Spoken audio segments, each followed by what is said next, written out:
क्या आप class 10th में हो, 2025 मार्च में सीबीएसई बोर्ड का पेपर देने जा रहे हो, तो आने वाला जो 15 मिनट का टाइम है अपने घड़ी को देख लो। इस 15 मिनट में आपका 6 से 7 नंबर आज मैं कंफर्म करने वाला हूं। बात मैं कर रहा हूं लीनियर इक्वेशंस इन टू वेरिएबल्स का, यानी कि इस चैप्टर का वेटेज क्या होगा, पिछले 4 से 5 साल का ट्रेंड क्या कह रहा है। और वीडियो के लास्ट में जरूर देखिएगा एक्शन प्लान, जहां पर मैं डिस्कस करूंगा कि अगर आप इसी एक्शन प्लान के अकॉर्डिंगली अगर आप चल लें, आप तैयारी अपनी कर लें, तो 6 से 7 नंबर 2025 सीबीएसई बोर्ड के पेपर में कंफर्म्ड आपका आ सकता है।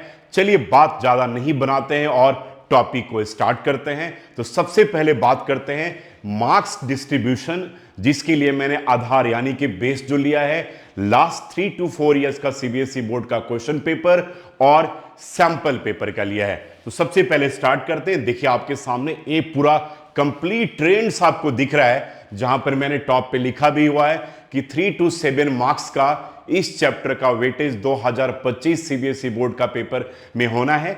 3 मार्क्स का बहुत कम चांस है, यानी कि 5 to 6 मार्क्स तो कंफर्म है। अब देखिए इसका मैंने यहां पर एक वर्ड वेरिएबल दिया हुआ है। वेरिएबल के पीछे क्या लॉजिक है आपको समझ में आया कि नहीं? क्योंकि ये जो चैप्टर है ना वो अलजेब्रा यूनिट का पार्ट है और अलजेब्रा का वेटेज सीबीएसई बोर्ड के पेपर में 20 नंबर है, जहां पर हमें 4 चैप्टर करना है।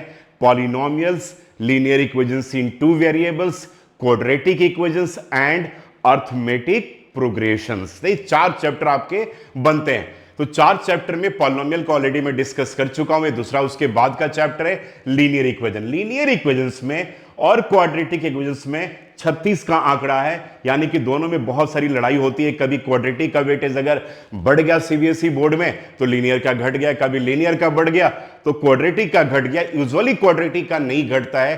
कभी कभी सीबीएसई बोर्ड के पेपर में ऐसा भी हुआ है कि इस चैप्टर का वेटेज 1 से 2 नंबर का रहा है, जबकि इतना कुछ पढ़ना है इस चैप्टर में। तो थोड़ा सा इस चैप्टर के साथ जो सीबीएसई बोर्ड का पेपर बनाते हैं इससे थोड़ा सौतेला बिहेवियर करते हैं, यानी कि थोड़ा सा इसको इग्नोर करते हैं। लेकिन मेरा ऐसा मानना है कि 2025 का जो पेपर होगा उसमें कोई इग्नोरेंस वाली बात नहीं है। 5 to 6 मार्क्स बिल्कुल कंफर्म्ड है।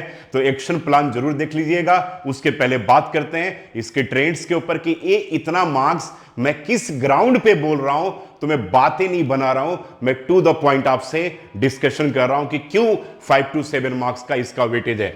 तो सबसे पहले बात करते हैं मेरे बच्चों 2022-23 का जो सीबीएसई बोर्ड का जो सैंपल पेपर है। इस सैंपल पेपर में 1 मार्कर में एक क्वेश्चन आया, 2 मार्कर में एक और 3 मार्कर में एक, यानी कि 3, 2, 5 और 1, 6, यानी कि इसका वेटेज 6 मार्क्स का रहा। बिल्कुल अप्रोप्रिएट है। अब बात करते हैं 2022-23 का। देखिए 2022-23 का सीबीएसई बोर्ड का पेपर जिसका कोड है WX1YZ/1। अब इस कोड की अगर मैं बात करूं तो 1 मार्कर में 2 क्वेश्चन, 2 मार्कर में आपके एक, यानी कि 2 और 1 3, ठीक है, 2 नंबर का एक और 2 नंबर का, यानी कि 4 मार्क्स का। देखिए यहां पर 4 नंबर का वेटेज 2022-23 सीबीएसई बोर्ड के पेपर में, जिसका कोड यह है। बहुत सारे कोड के सीबीएसई बोर्ड के सैंपल पेपर आते हैं, तो ऐसा नहीं कि एक कोड में अगर 3 मार्क्स का है तो किसी और कोड में वो 7 मार्क्स का हो गया, ऐसा नहीं होता है। प्लस माइनस 1 या 2 नंबर का लगा लीजिए, बेसिकली यही रहता है। अब बात करते हैं 2023-24 का सीबीएसई बोर्ड का सैंपल पेपर। तो इस सैंपल पेपर में 1 मार्कर का एक क्वेश्चन, 2 मार्कर का एक और 3 मार्कर्स का भी 1। तो 3 और 2 5 और 1 6, यानी कि इसका वेटेज 6 मार्क्स का रहा। 2023-24 का सीबीएसई बोर्ड का सैंपल पेपर बोर्ड का पेपर देखते हैं, जिसका कोड है CDBA/S। तो इस पेपर में 1 मार्कर का एक क्वेश्चन, 2 मार्कर्स का 1 एंड 3 मार्कर्स का भी 1, दैट मींस कि इसका वेटेज 6 नंबर का मिलता है। 2024-25 का सीबीएसई बोर्ड का सैंपल पेपर की बात मैं कर रहा हूं, जिसके आधार पे आप 2025 का बोर्ड का पेपर देने जा रहे हो। बिल्कुल लेटेस्ट है। इसका ट्रेंड ये कहता है कि 1 मार्कर में एक क्वेश्चन एंड 3 मार्कर में एक। ये मैं बात कर रहा हूं बेसिक लेवल वाले क्वेश्चन पेपर की बात करूं, फिर डिस्कस करूंगा स्टैंडर्ड का। तो यानी कि इसमें वेटेज इसका 4 मार्क्स का रहा। तो यहां पर अगर हम इसके रेंज की बात करें कि मिनिमम से जो मैक्सिमम तक की अगर मैं बात करूं तो यहां पर हम किस कंक्लूजन पे पहुंचते हैं कि मिनिमम यहां पर 4 रहा और हाईएस्ट यहां पर 6 रहा। तो 1 या 2 नंबर ऊपर नीचे अगर हम लगा लें तो मेरा ऐसा मानना है कि 3 से लेकर के 7 नंबर का वेटेज इसका सीबीएसई बोर्ड के पेपर में होना है। अब बात करते हैं स्टैंडर्ड लेवल की। स्टैंडर्ड लेवल में भी देख लीजिए 22-23 के सीबीएसई बोर्ड के सैंपल पेपर में 1 मार्कर में इसका एक क्वेश्चन रहा, 2 मार्कर में एक, यानी कि देखिए 3 मार्क्स का केवल क्वेश्चन इस चैप्टर से दिया गया था। अब बात करते हैं 22-23 सीबीएसई बोर्ड का पेपर जिसका कोड WX1YZ/1 है। तो 1 मार्कर में 1 क्वेश्चन, 2 मार्कर में एक, 3 मार्कर में एक, फिर से इसका 6 नंबर का वेटेज हुआ। 23-24 का सैंपल पेपर की बात अगर हम करें तो 1 मार्कर में 1, 2 मार्कर में नहीं था, 3 मार्कर में एक, तो फिर से इसका 4 नंबर का वेटेज हो गया। सबसे अच्छी बात यह है कि 2023-24 सीबीएसई बोर्ड का पेपर बच्चों जिसका कोड था C3ABD/1, तो इसमें 1 मार्कर का एक क्वेश्चन, 2 मार्कर का एक और एक क्वेश्चन 5 मार्कर्स कैटेगरी में पूछा गया। यानी कि सेक्शन डी में जहां पर यूजुअली क्वाड्रेटिक से या लीनियर से वर्ड प्रॉब्लम क्वेश्चन पूछे जाते हैं, लेकिन अगर पिछले 10-15 साल के क्वेश्चन पेपर की ट्रेंड्स को अगर आप देख लें तो मोस्ट ऑफ द टाइम जो वर्ड प्रॉब्लम पूछा गया है वो क्वाड्रेटिक से पूछा गया। बहुत पहले लीनियर से पूछा जाता था, लेकिन लास्ट 6-7-8 साल में क्वाड्रेटिक से बार बार वर्ड प्रॉब्लम, जिसके साथ एक इंटरनल चॉइस क्वेश्चन भी हुआ करता था, सॉल्व फॉर एक्स के लिए इसके साथ रहा करता था, तो वर्ड प्रॉब्लम। लेकिन 2023-24 में एक 5 मार्कर क्वेश्चन भी वर्ड प्रॉब्लम का पूछा गया। तो देखिए यहां पर इसका वेटेज बन करके आ जाता है 8 नंबर। तो क्या समझ में आया कि कभी कभी जंप अगर लगाएगा तो लीनियर इक्वेशन से 8 नंबर का भी क्वेश्चन सीबीएसई बोर्ड के पेपर में पूछा जाएगा। उस केस में बिल्कुल मेक श्योर कि आपका सेक्शन डी में एक प्रश्न आपका वर्ड प्रॉब्लम से या ग्राफ से आएगा। ग्राफ से यूजुअली कम पूछा जाता है, ठीक है, बहुत पहले आया करता था, तो ग्राफ कभी कभी 3 मार्कर में आ सकता है। अगर सेक्शन डी में प्रश्न पूछा जाएगा तो वो आपका वर्ड प्रॉब्लम से पूछा जाएगा। 24-25 के सीबीएसई बोर्ड के सैंपल पेपर की बात करें तो 1 मार्कर में एक क्वेश्चन और 5 मार्कर में देखो एक क्वेश्चन दिया गया जो वर्ड प्रॉब्लम का क्वेश्चन था, ठीक है, या solve for x and y से, ये 2 ही पार्ट बनता है। तो यहां भी एक क्वेश्चन बन गया, तो 6 नंबर का इसका वेटेज आता है। तो अगर हम स्टैंडर्ड लेवल के क्वेश्चन पेपर के भी अगर हम रेंज की बात करें मेरे प्यारे बच्चों, तो यहां भी आता है 4 से लेकर के 8 नंबर। मेरा ऐसा मानना है, यानी कि बीके सर का ऐसा मानना है कि 8 नंबर का वेटेज लीनियर से बहुत रेयर चांस है कि रहेगा। तो मेरा ऐसा मानना है कि 4 से लेकर के 6 नंबर, मैक्सिमम 7 नंबर, 7 नंबर भी नहीं जाना है, तो 4 से 6 या 3 to 6 का वेटेज इसका जो होगा सीबीएसई बोर्ड के पेपर में रहना है। कंफर्म्ड में अगर वेटेज की बात करूं तो कंफर्म्ड कोई नहीं बता सकता कि लीनियर का वेटेज इतने मार्क्स का ही रहना है, लेकिन चैप्टर 1 जो रियल नंबर था उसका कंफर्म्ड वेटेज था 6 नंबर का। कोऑर्डिनेट ज्योमेट्री का कंफर्म्ड वेटेज होगा 6 नंबर का। लीनियर का वेटेज जो है वो वेरिएबल है। तो मेरा ऐसा मानना है कि 4 से 6 नंबर एवरेज अगर हम लगा करके चले तो 5 नंबर का रफली क्वेश्चन आपका इस चैप्टर से पूछा जाएगा। अब आप सोच रहे होंगे कि सर उस 5 नंबर को हम कंफर्म कैसे करें, क्या क्या पढ़ लें कि वो 5 नंबर मेरा बिल्कुल गारंटेड आ जाए। तो अब बात करेंगे एक्शन प्लान के ऊपर। तो now coming to the action plan. ये रहा आपका पूरा लीनियर का एक्शन प्लान। इसका स्क्रीनशॉट आप ले लीजिए और आप अपना आने वाले पेपर की तैयारी बिल्कुल इसके अकॉर्डिंगली कीजिएगा, तो आपको बहुत हेल्प मिलेगा। बात करते हैं और मैं वेटेज भी बताते रहूंगा कि कितने मार्क्स के ऐसे प्रश्न आपके पेपर में आ सकते हैं। तो सबसे पहले हम लोग बात करते हैं कि देखिए लीनियर इक्वेशंस हमें 9th में भी पढ़ना था, तो 9th क्लास की एनसीईआरटी की बुक या किसी भी रेफरेंस बुक के लास्ट में जो उसका पूरा एक होता है ना, छोटे शॉर्ट नोट्स बना लो, मेन पॉइंट का नोट्स बना लो और नोट्स बना करके एक बार उसको गो थ्रू जरूर कर लेना। पूरा डिटेल्स में नहीं पढ़ना है कि क्या क्या आपने 9th में पढ़ा था, एक बार ध्यान में उसको जरूर रखिएगा, क्योंकि एमसीक्यू में ऐसे प्रश्न पूछे जा सकते हैं जो आपके क्लास 9th से रिलेटेड है, क्योंकि 9th में भी आपने इस चैप्टर को पढ़ा था। तो मैंने लिख दिया है कि लीनियर पॉलिनोमियल, लीनियर इक्वेशंस, ठीक है, पॉलिनोमियल ही जब 0 के बराबर हो जाएगा तो इक्वेशन बन जाता है। उसके बाद लीनियर इक्वेशंस इन 2 वेरिएबल्स का जनरल फॉर्म क्या होगा, method of finding solutions of linear equations, solution निकालने वाला पार्ट एक बार जरूर देख लीजिएगा। लीनियर इक्वेशंस इनटू वेरिएबल जो साइमल्टेनियस लिखते हैं, जिसका जनरल फॉर्म क्या होता है, तो एक बार आपको गो थ्रू कर लेना है। अब बात करते हैं मेरे बच्चे graphical presentation of linear equations in one variable. One variable का ग्राफ आपको ड्रॉ नहीं करना है। ग्राफ जब भी पूछा जाएगा तो आपके पेपर में टू वेरिएबल्स का साइमल्टेनियस का पूछा जाएगा, जो 3 मार्क्स के कैटेगरी में आपके पेपर में पूछा जा सकता है। अब बात करते हैं मेरे बच्चों graphical presentation of situational word problem.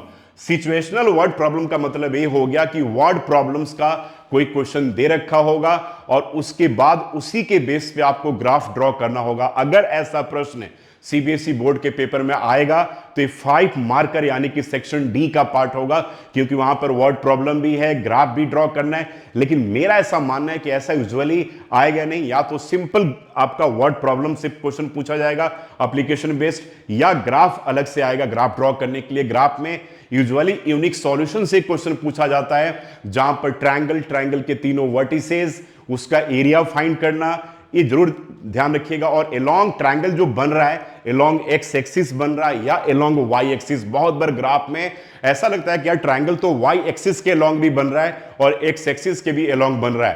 तो ये जरूर क्वेश्चन को ध्यान से पढ़िएगा कि किसके एलोंग ट्रायंगल का एरिया हमें फाइंड करना है। तो ये रहा ग्राफिकल प्रेजेंटेशन, ठीक है, वर्ड प्रॉब्लम के बेस पे जो यूजुअली नहीं पूछा जाएगा, ठीक है।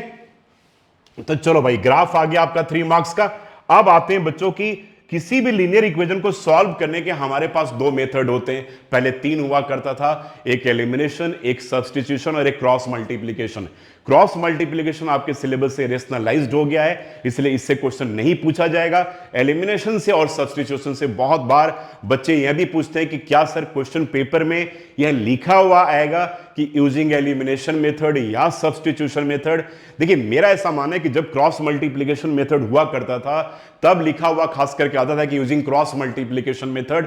अगर आता भी है तो सब्स्टिट्यूशन आएगा, एलिमिनेशन आने का कम चांस है, लेकिन दोनों मेथड को आप जान जाओ। अगर आता है तो it's not a big deal, तो इसके ऊपर कोई ज्यादा डिस्कशन करने का कोई लॉजिक नहीं बनता है। तो ये 2 मेथड हो गए आपके, ठीक है। अब इसमें देखिए कुछ स्पेशल केसेस, एक्स और वाई का वैल्यू निकालना वैसे लीनियर इक्वेशन में जहां पर ए और बी या एम और एन इन्वॉल्व हो, ऐसे 4 से 5 क्वेश्चन की प्रैक्टिस जरूर कर लीजिएगा, क्योंकि हो सकता है कि 2 मार्कर में ऐसे क्वेश्चन आपके पूछे जाए। तो मैंने उसके लिए आपका यहां पर स्टैंडर्ड लगा दिया, ठीक है ना। देखिए, जैसे a minus b x plus a plus b y equals to a square minus 2ab।